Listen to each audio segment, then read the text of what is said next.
दीपावली का त्योहार 2 दिन पहले ही बीत चुका है। पटाखों का शोर और आतिशबाजी का धुआं काफी कम हो गया है, लेकिन पिंक सिटी कही जाने वाली राजस्थान की राजधानी जयपुर की अगर बात की जाए तो यहाँ हवा में प्रदूषण की मात्रा फिलहाल कम नहीं हुई है। यहाँ पर हवा अब भी जहरीली बनी हुई है, बेहद खतरनाक स्थिति वाली बनी हुई है, बेहद गंभीर स्थिति वाली बनी हुई है।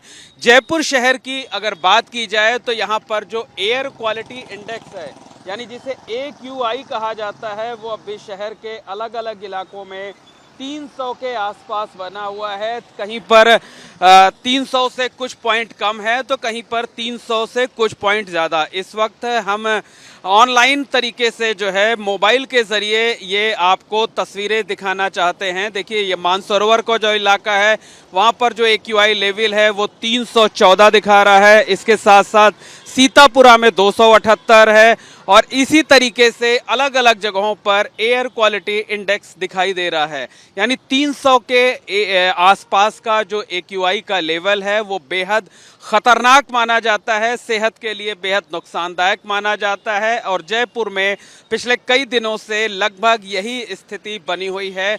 हवा में प्रदूषण की जो मात्रा है वो कम होने का नाम नहीं ले रही है।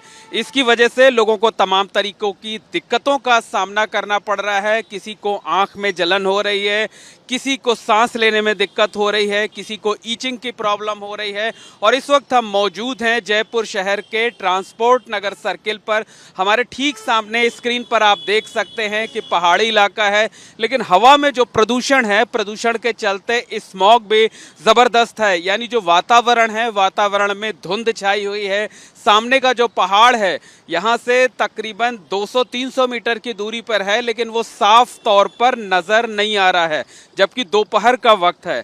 तो कहा जा सकता है कि दीपावली के मौके पर जयपुर शहर के लोगों ने जो पटाखे छोड़े हैं, जो आतिशबाजी की है, उसका असर अब भी जो है वो वातावरण में बरकरार है, हवा में बरकरार है। हवा में अब भी जो है वो प्रदूषण की मात्रा काफ़ी बढ़ी हुई है। एयर क्वालिटी इंडेक्स लगातार 300 के आसपास बना हुआ है। लोगों को खासी दिक्कतों का सामना करना पड़ रहा है।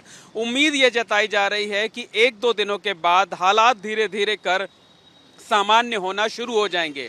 इस बीच जो विशेषज्ञ हैं उन्होंने सलाह दी है कि जो बच्चे हैं, बुजुर्ग हैं या किसी बीमारी से ग्रसित हैं, वो फिलहाल घर के अंदर ही रहें। बेहद ज़रूरी होने पर ही बाहर निकलें और बाहर निकलें तो पूरी तरह से एहतियात बरतें। कैमरामैन गोविंद साहू के साथ मोहम्मद मोइन, ABP न्यूज़, जयपुर।